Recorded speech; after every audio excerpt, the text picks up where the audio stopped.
Olá, alunos! Sejam bem-vindos ao canal da Astra Educa. Nesta aula vamos iniciar os estudos de língua portuguesa para o concurso da Cismetro de Olambra, em São Paulo. Vamos trabalhar conteúdos importantes que costumam aparecer em provas de nível fundamental. Nesta aula vamos estudar sílaba, encontros vocálicos e consonantais, e ortofonia. Começamos pelo conceito de sílaba. A sílaba é cada parte sonora em que uma palavra pode ser dividida durante a pronúncia. Toda sílaba possui obrigatoriamente uma vogal, pois é a vogal que forma o núcleo da sílaba. Por exemplo, vamos dividir algumas palavras em sílabas. A palavra casa possui 2 sílabas. Ca, sa. A palavra escola possui 3 sílabas. Es, co, la. A palavra computador possui 4 sílabas. Com, pu, ta, dor. As palavras também podem ser classificadas de acordo com o número de sílabas que possuem. Palavras com apenas uma sílaba são chamadas de monossílabas. Exemplos: sol, mar, pé, flor. Palavras com 2 sílabas são chamadas de dissílabas. Exemplos: ca, sa, li, vru, bo, la. Palavras com 3 sílabas são chamadas de trissílabas. Exemplos: ca, de, rai, jai, na, la, ka, va, lo. Palavras com 4 ou mais sílabas são chamadas de polissílabas. Exemplos: com, pu, ta, dor, ti, le, fo, ne, mai, ti, ma, ti, ka. Agora vamos estudar os encontros vocálicos. Os encontros vocálicos ocorrem quando 2 ou mais vogais aparecem juntas na mesma palavra. Esses encontros podem ser classificados em ditongo, tritongo ou hiato. O ditongo ocorre quando 2 vogais aparecem juntas na mesma sílaba. Exemplo: pai, divisão silábica. Pai. Outro exemplo: céu, divisão silábica. Céu. Agora vamos ver um exemplo com 2 sílabas. Cai, chá. Na palavra caixa temos o encontro vocálico ai, que forma um ditongo. Agora vamos estudar o tritongo. O tritongo ocorre quando 3 vogais aparecem juntas na mesma sílaba. Exemplo: a, va, ri, gay. Na sílaba gay temos 3 sons vocálicos formando um tritongo. Outro exemplo: pará, rai, guai. Na sílaba guai temos também um tritongo. Agora vamos estudar o hiato. O hiato ocorre quando 2 vogais aparecem juntas, mas pertencem a sílabas diferentes. Exemplo: sa, u, di. Nesse caso, as vogais a e u ficam separadas em sílabas diferentes. Outro exemplo: pará, is. A palavra país possui hiato entre as vogais a e i. Agora vamos estudar os encontros consonantais. Os encontros consonantais acontecem quando 2 ou mais consoantes aparecem juntas na palavra. Exemplo: pra, to. Na palavra prato temos o encontro consonantal PR. Outro exemplo: blu, sa. Na palavra blusa temos o encontro consonantal BL. Mais exemplos: cli, ma, GRA, ma, pla, no. Agora vamos estudar a ortofonia. A ortofonia é a parte da língua portuguesa que estuda a pronúncia correta das palavras. Muitas vezes algumas palavras são pronunciadas de forma incorreta no dia a dia, e a ortofonia ajuda a identificar a forma correta de falar essas palavras. Por exemplo, a forma correta é problema. Muitas pessoas pronunciam incorretamente como problema. Outro exemplo: a forma correta é advogado. Algumas pessoas pronunciam incorretamente como advogado. Mais um exemplo: a forma correta é beneficente e não beneficiente. Portanto, a ortofonia busca garantir que as palavras sejam pronunciadas corretamente, respeitando as normas da língua padrão. Compreender a divisão silábica, os encontros vocálicos, os encontros consonantais e a pronúncia correta das palavras é fundamental para melhorar a leitura, a escrita e a compreensão da língua portuguesa. Vamos estudar 4 conteúdos importantes para provas de nível fundamental: ortografia, pontuação, acentuação gráfica e substantivo, com foco em flexão de gênero, número e grau. Começamos pela ortografia. Ortografia é o conjunto de regras que determina a forma correta de escrever as palavras da língua portuguesa. Escrever corretamente é essencial para a comunicação clara e também é muito cobrado em provas de concursos. A ortografia envolve o uso correto das letras e a forma correta das palavras. Por exemplo, casa, escola, trabalho, profissão. Existem também palavras que possuem sons parecidos, mas significados e grafias diferentes. Por exemplo, sessão significa reunião ou período de tempo. Sessão significa divisão ou parte de algo. Sessão significa ato de ceder. Outro exemplo comum: concerto, ato de reparar algo. Concerto, apresentação musical. Por isso, é importante prestar atenção à escrita correta das palavras. Agora vamos estudar pontuação. Os sinais de pontuação são utilizados para organizar as frases e ajudar na compreensão do texto. Eles indicam pausas, separação de ideias e diferentes intenções na comunicação. O ponto final indica o final de uma frase. Exemplo: o aluno estudou para a prova. A vírgula é usada para separar elementos dentro da frase. Exemplo: os alunos estudaram português, matemática e informática. A vírgula também pode separar vocativos. Exemplo: João, venha aqui. Os dois pontos são usados para introduzir explicações, exemplos ou enumerações. Exemplo: na prova haverá 3 disciplinas: português, matemática e informática. O ponto de interrogação é usado em perguntas. Exemplo: você já estudou para a prova? O ponto de exclamação indica surpresa, emoção ou ordem. Exemplo: preste atenção na aula. Agora vamos estudar a acentuação gráfica. A acentuação gráfica indica a sílaba tônica de algumas palavras e ajuda na pronúncia correta. Os principais acentos usados na língua portuguesa são o acento agudo e o acento circunflexo. O acento agudo indica som aberto. Exemplos: café, avó. Também. O acento circunflexo indica som fechado. Exemplos: você, avô, pêssego. As palavras também são classificadas quanto à posição da sílaba tônica. Palavras oxítonas têm a última sílaba mais forte. Exemplos: café. Também. Avó. Palavras paroxítonas têm a penúltima sílaba mais forte. Exemplos: mesa, caderno, livro. Palavras proparoxítonas têm a antepenúltima sílaba mais forte. Exemplos: médico, público, lâmpada. Uma regra importante é que todas as palavras proparoxítonas são acentuadas. Agora vamos estudar o substantivo.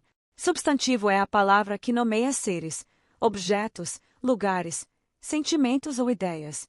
Exemplos: pessoa, cidade, escola, alegria. Os substantivos podem sofrer flexões, ou seja, podem variar em gênero, número e grau. Começamos pela flexão de gênero. A flexão de gênero indica se o substantivo é masculino ou feminino. Exemplos: menino, masculino; menina, feminino; professor, masculino; professora, feminino. Agora vamos estudar a flexão de número. A flexão de número indica se o substantivo está no singular ou no plural. Exemplos: carro, singular; carros, plural; aluno, singular; alunos, plural. A formação do plural normalmente ocorre com o acréscimo da letra S. Exemplo: livro, livros; caderno, cadernos. Agora vamos estudar a flexão de grau. A flexão de grau indica aumento ou diminuição do tamanho do substantivo. O grau aumentativo indica aumento. Exemplo: casa, casarão. O grau diminutivo indica diminuição. Exemplo: casa, casinha. Outro exemplo: menino, menininho. Compreender ortografia, pontuação, acentuação gráfica e o uso correto dos substantivos é fundamental para resolver questões de língua portuguesa em provas de concursos. Agora vamos estudar adjetivo, verbo, artigo, pronome e numeral, conteúdos importantes para provas de nível fundamental. Começamos pelo adjetivo. O adjetivo é a palavra que caracteriza ou atribui qualidade ao substantivo. Ele indica características, estados ou qualidades de um ser, objeto ou lugar. Exemplo: menino inteligente; cidade bonita; carro rápido. O adjetivo pode sofrer flexão de gênero, número e grau. A flexão de gênero ocorre quando o adjetivo varia entre masculino e feminino. Exemplo: aluno dedicado; aluna dedicada; homem bonito; mulher bonita. Agora vamos estudar a flexão de número. O adjetivo também pode variar entre singular e plural, concordando com o substantivo. Exemplo: aluno dedicado, alunos dedicados. Casa bonita, casas bonitas. Agora vamos estudar a flexão de grau do adjetivo. O grau indica a intensidade da característica. Existem dois principais graus: comparativo e superlativo. No grau comparativo comparamos duas características. Exemplo: João é mais alto que Pedro. No grau superlativo indicamos intensidade máxima da característica. Exemplo: João é muito alto. João é altíssimo. Agora vamos estudar os verbos. O verbo é a palavra que indica a ação, estado ou fenômeno da natureza. Exemplos: estudar, cover, dormir, chover. Os verbos são classificados em 3 conjugações, de acordo com a terminação no infinitivo. Primeira conjugação termina em AR. Exemplo: estudar, falar, cantar. Segunda conjugação termina em AR.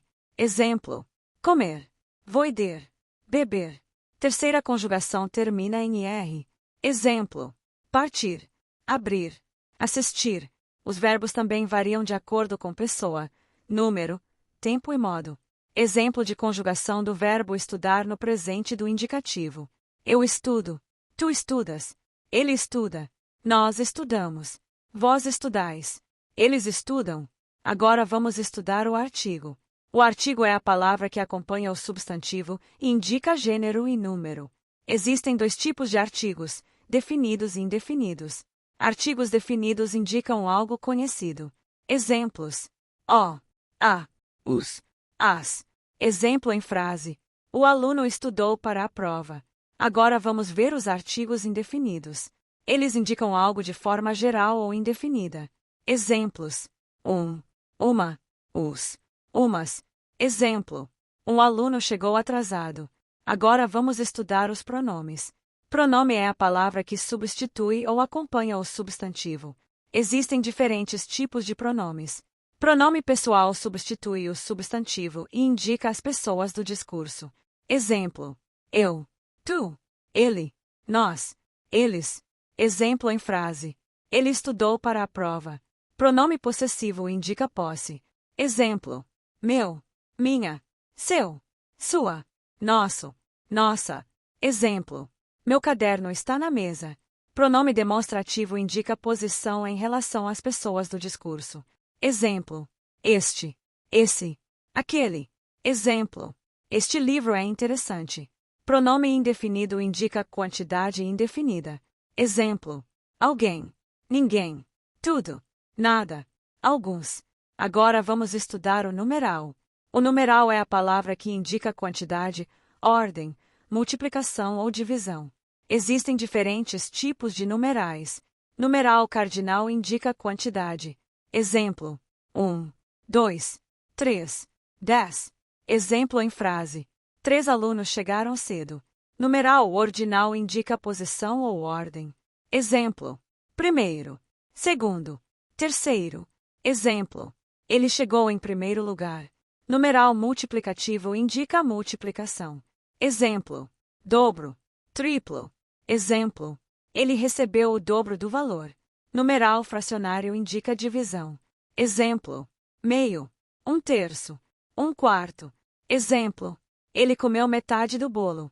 Compreender adjetivos, verbos, artigos, pronomes e numerais é fundamental para interpretar textos e resolver questões de língua portuguesa em provas de concursos. Agora vamos estudar advérbio, preposição, conjunção, interjeição e colocação pronominal, conteúdos importantes para a compreensão da estrutura das frases. Começamos pelo advérbio.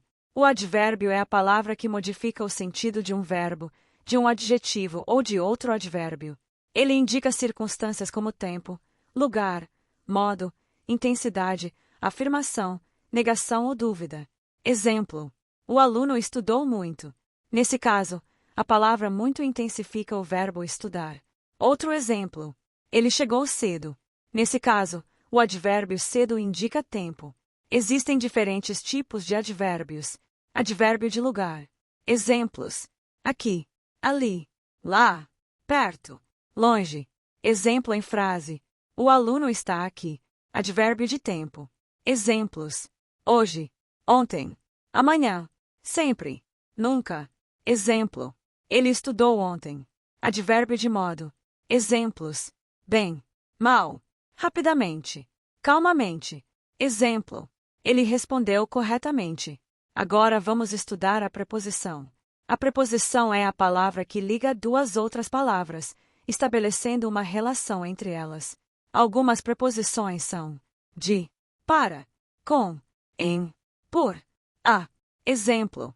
Livro de matemática. Nesse caso, a preposição de liga as palavras livro e matemática. Outro exemplo. Ele foi para a escola. A preposição para liga o verbo ir ao complemento escola. Agora vamos estudar a conjunção.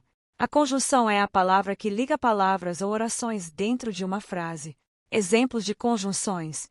É, was, ou, porque, portanto. Exemplo. O aluno estudou e passou na prova. A conjunção e liga duas ações. Outro exemplo. Ele estudou bastante, mas achou a prova difícil. Nesse caso, a conjunção mas indica a oposição entre as ideias. Agora vamos estudar a interjeição. A interjeição é uma palavra ou expressão que indica emoção, surpresa, alegria, dor ou admiração. Exemplos. Ah, ó, nossa, ufa, parabéns. Exemplo em frase. Ah, que bom que você chegou. Nesse caso, a interjeição expressa emoção. Agora vamos estudar a colocação pronominal. Colocação pronominal é a posição do pronome em relação ao verbo dentro da frase.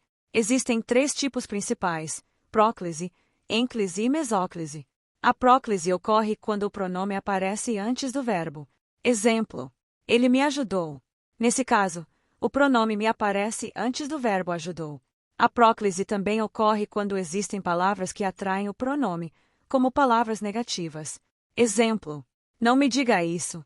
Agora vamos falar da ênclise. A ênclise ocorre quando o pronome aparece depois do verbo. Exemplo. Entregaram-me o resultado. Nesse caso, o pronome me aparece depois do verbo. Agora vamos falar da mesóclise. A mesóclise ocorre quando o pronome aparece no meio do verbo. Esse tipo de colocação ocorre principalmente com verbos no futuro. Exemplo. Entregar-lhe-ei o documento. Compreender o uso de advérbios, preposições, conjunções, interjeições e colocação pronominal ajuda a entender melhor a estrutura das frases e é muito importante para resolver questões de língua portuguesa em provas de concursos. Agora vamos estudar sinônimos, antônimos, parônimos e homônimos, conteúdos importantes para ampliar o vocabulário e também muito presentes em provas de concursos. Começamos pelos sinônimos. Sinônimos são palavras que possuem significados semelhantes ou equivalentes. Elas podem substituir umas às outras em determinados contextos sem alterar o sentido da frase. Exemplos de sinônimos: feliz, alegre, bonito, belo, rápido, veloz. Começar, iniciar. Exemplo em frase. O aluno iniciou os estudos. O aluno começou os estudos. As palavras iniciar e começar possuem sentidos semelhantes. Agora vamos estudar os antonimos. Antonimos são palavras que possuem sentidos opostos. Exemplos de antonimos: alto, baixo, claro, escuro, grande, pequeno, entrar, sair. Exemplo em frase. A sala está clara. A sala está escura. As palavras clara e escura possuem sentidos contrários. Agora vamos estudar os parônimos. Parônimos são palavras parecidas na escrita ou na pronúncia, mas que possuem significados diferentes. Exemplos: comprimento, extensão ou tamanho. Comprimento, saudação. Exemplo em frase. O comprimento da mesa é de 2 metros. Ele fez um cumprimento ao colega. Outro exemplo. Discrição, ato de descrever. Discrição, atitude de ser discreto. Exemplo. A descrição do local foi detalhada. Ele agiu com discrição durante a reunião. Agora vamos estudar os homônimos. Homônimos são palavras que possuem a mesma pronúncia ou a mesma escrita, mas significados diferentes. Eles podem ser classificados em 3 tipos: homônimos perfeitos, homônimos homófonos e homônimos homógrafos. Os homônimos perfeitos possuem a mesma escrita e a mesma pronúncia, mas significados diferentes. Exemplo: manga. Essa palavra pode significar a fruta ou a parte da roupa. Exemplo em frase: comprei uma manga no mercado. A manga da camisa está rasgada. Agora vamos falar dos homônimos homófonos. Esses possuem a mesma pronúncia, mas escrita diferente. Exemplos: cela, pequeno quarto de prisão. Cela, objeto usado em cavalos. Outro exemplo: 100, número. 100, indicação de ausência. Agora vamos falar dos homônimos homógrafos. Esses possuem a mesma escrita, mas pronúncia e significado diferentes. Exemplo: colher. Essa palavra pode ser um verbo ou um substantivo. Exemplo em frase: ela vai colher flores no jardim. Pegue uma colher para comer. Compreender sinônimos, antonimos, parônimos e homônimos é muito importante para ampliar o vocabulário e interpretar corretamente o sentido das palavras dentro de um texto. Estudar leitura e interpretação de texto, um conteúdo muito importante para provas de concursos públicos, inclusive para o concurso da Cismetro de Olambra, em São Paulo. Interpretar um texto significa compreender as informações que ele apresenta, identificar as ideias principais e entender a mensagem que o autor deseja transmitir. Quando lemos um texto, não devemos apenas reconhecer as palavras, mas também compreender o sentido das frases e a relação entre as ideias apresentadas. Um dos primeiros pontos importantes na interpretação de texto é identificar a ideia principal. A ideia principal é o assunto central do texto, aquilo que o autor deseja comunicar ao leitor. Além da ideia principal, o texto também possui ideias secundárias. Essas ideias ajudam a explicar, desenvolver ou exemplificar o tema principal. Por exemplo, em um texto que fala sobre a importância da educação, a ideia principal pode ser mostrar como o estudo contribui para o desenvolvimento das pessoas. Já as ideias secundárias podem apresentar exemplos, explicações ou argumentos que reforçam essa ideia. Outro ponto importante na interpretação de texto é observar as informações explícitas e implícitas. As informações explícitas são aquelas que aparecem de forma clara no texto, ou seja, estão escritas diretamente. Exemplo: o aluno estudou durante 3 horas. Nesse caso, a informação está clara e pode ser identificada facilmente. Já as informações implícitas são aquelas que não aparecem de forma direta no texto, mas podem ser compreendidas por meio da interpretação. Por exemplo, se o texto diz que um aluno estudou durante muitas horas e estava muito cansado, podemos entender que ele se dedicou bastante aos estudos, mesmo que isso não esteja escrito exatamente dessa forma. Outro aspecto importante é observar o contexto das palavras. Muitas palavras possuem mais de um significado, e o sentido correto depende da situação em que estão sendo utilizadas. Por isso, durante a leitura é fundamental prestar atenção ao contexto para entender o verdadeiro significado das palavras dentro do texto. Também é importante observar elementos como o título, o início e o final do texto. O título geralmente indica o assunto principal e pode ajudar o leitor a compreender melhor o conteúdo. Em provas de concursos, as questões de interpretação de texto costumam pedir que o candidato identifique a ideia principal, o significado de uma palavra no contexto, a intenção do autor ou a relação entre diferentes partes do texto. Por isso, é essencial realizar uma leitura atenta e cuidadosa, analisando cada informação apresentada. Desenvolver a habilidade de leitura e interpretação ajuda o candidato a compreender melhor os textos e a responder corretamente às questões da prova. Continue acompanhando as aulas aqui no canal Astra Educa para avançar nos estudos e fortalecer sua preparação para o concurso da Cismetro de Olambra.